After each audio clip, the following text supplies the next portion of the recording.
బడ ఊరి చెరువ. నాకైతే చెరువు ముందటనే బడి ఉన్నదేమో అనిపిస్తుంది, కానీ బడి ముందట చెరువు ఎందుకు ఉంటుంది? ఇది కరెక్ట్ కాదే. లేదు లేదు, బడి ముందే చెరువు, చెరువు ముందు బడి కాదు కాదు. యాక్చువల్లీ ఏమైందంటే ఇక్కడ వర్షం ఏదైతే వర్షం ఉన్నదో ఆ వర్షం సంబంధించి బడి ముందంటే గింతగానం పెద్ద ఇది గుంతన అంటారా లేకపోతే చెరువు అంటారా మరి ఏందో కానీ చాలా పెద్దనే ఉన్నది. అయితే అసలు ముచ్చట ఏందో కనుక్కునే ప్రయత్నం చేద్దాం.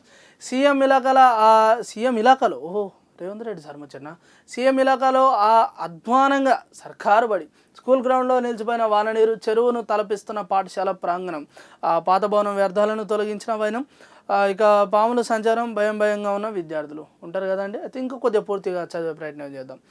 రాష్ట్రంలో విద్యా వ్యవస్థ రోజురోజుకి ఇక నిర్విర్వం అవడానికి మరో సాక్ష్యం.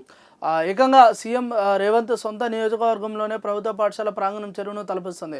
ఇక పాఠశాల పాత భవనాన్ని కూల్చేసి వ్యర్థాలు గోతులు పూడ్చుకోవడానికితో పాటు పాఠశాల మైదానంతో మొత్తం వర్షపు నీరు అయితే నిలుస్తుంది. అయితే భవనంలో ఏదైతే వ్యర్థాలు పాములు సంచరిస్తూ విద్యార్థులను భయపడుతున్నాయి.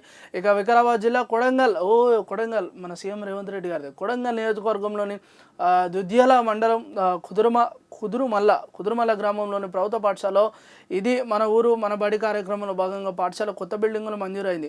దీంతో పాటు పాత భవనం కూల్చేసి కొత్త భవనం నిర్మించారు. రైట్గా చూసుకోవచ్చు. మొత్తానికి విషయం చూసుకోండి కనుక ఏదైతే రాష్ట్రంలో ఇక వర్షాకాలం అయితే మొదలైంది. అయితే వర్షాకాలంలో మామూలు ఎక్కడైనా వర్షం ఎక్కువ కురవడం వల్ల అక్కడ కొంత నీటి సమస్య కానీ లేకపోతే అక్కడ కొంత కుండపోత వల్ల అక్కడ చెరువులో కానీ లేకపోతే కొన్ని నదులు పొంగడం చెరువులు పొంగడం లేదంటే గ్రామాల్లోకి నీళ్ళు రావడం ఇలాంటి కొన్ని సందర్భాలు మనం ఎప్పటికప్పుడు చూస్తూనే ఉంటాం. అయితే ఈసారి ఏమైందంటే మామూలు ఇక్కడ చూసుకోవచ్చు, మామూలు తెలంగాణ రాష్ట్రంలో కానీ లేకపోతే కొన్ని జిల్లాలలో కానీ ఎక్కడైనా వర్షం పడింది కొంత నీటి సమస్య ఏర్పడింది అంటే సరే అక్కడ సంబంధించిన స్థానిక లీడరో లేకపోతే ఇంకో రాష్ట్ర రాజకీయ నాయకుడో పట్టించుకోవటం లేదు లేకపోతే ఇంకొకటి ఏదో అయింది అంటే సరే దాని కింద మనం ఆలోచన చేయొచ్చు. కానీ ఇవాళ సీఎం రేవంత్ రెడ్డి గారు ఎవరైతే ఉన్నారో వారి ఇలాకాలోని కొడంగల్ నియోజకవర్గం అందులోనే ఉన్న ఒక మండలంలో ఒక గ్రామంలో ఇవాళ పాఠశాల చదువుకునే పిల్లల పాఠశాల ఏదైతే ఉందో దాని ముందట పరిస్థితి ఇవాళ ఇక్కడ ఈ విధంగా ఉన్నదండి. అక్కడ చిన్న గుంత కూడా కాదు, ఏకంగా ఒక చెరువులాగా కనబడుతుంది. అంటే అంత పెద్దగా ఉంది. సో మరి లోపల నీటి లోపల పాములు ఉండడం కానీ కొన్ని వ్యర్థ పదార్థాలు దానివల్ల ఏంటంటే పిల్లలు అక్కడ అటు ఇటు వెళ్ళడం రావడం జరుగుతుంది. సో దానివల్ల కూడా కొద్దిగా అనారోగ్యం పాలయ్యే అవకాశాలు అయితే ఎక్కువ ఉన్నాయి.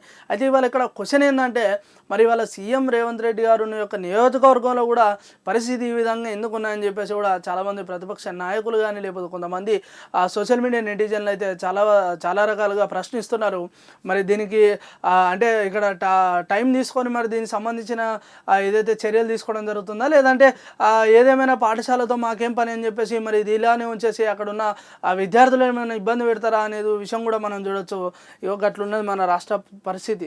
ఎట్లున్నదంటే తెలంగాణ మామూలు రాష్ట్రంలో కొన్ని స్థలాల్లో కొన్ని అభివృద్ధి పనులు చేయట్లేదు లేదంటే కొన్ని స్థలాల్లో పనులు ఏదైతే ఆగిపోయిన పనులని పునరుద్ధరించడం జరుగుతాయి ఇలాంటి కొన్ని చూడొచ్చు.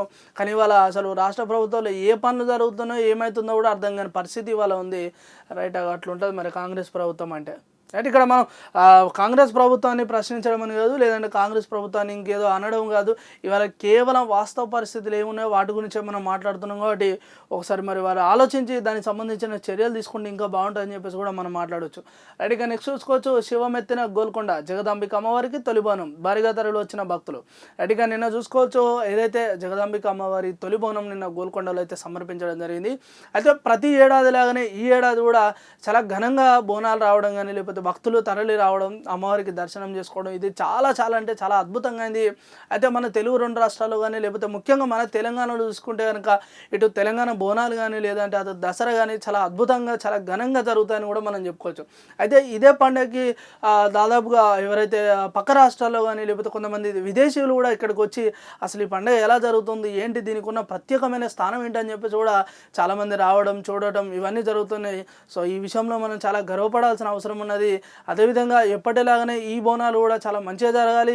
అదేవిధంగా రేపు భవిష్యత్తులో కూడా ఈ ఏదైతే పండుగ వాతావరణం కూడా ప్రతి సంవత్సరం అదేవిధంగా ఉండి ఇంకా సంవత్సరం పెరిగిన కొద్దీ ఇటు భక్తి అదేవిధంగా అమ్మవారి యొక్క ఆశీస్సులు కూడా చాలా అద్భుతంగా ఉండాలని చెప్పేసి ఇవాళ ఏదైతే రాష్ట్ర ప్రభుత్వం ఏర్పడిన తర్వాత మరి ఇవాళ మొదటి పండుగ అదేవిధంగా మరి రాష్ట్ర సర్కారు కూడా మరి ఈ పండుగకి ఎలాంటి మద్దతును పలికిస్తున్నారు అదేవిధంగా పండుగ ఏదైతే బోనాలకు సంబంధించిన దానికి సంబంధించి ఎలాంటి చర్యలు తీసుకుంటున్నారు ఎలాంటి వనరులను వీళ్ళు ఇస్తున్నారని చెప్పేసి కూడా మనం ఇక్కడ కూడా చూడవచ్చు.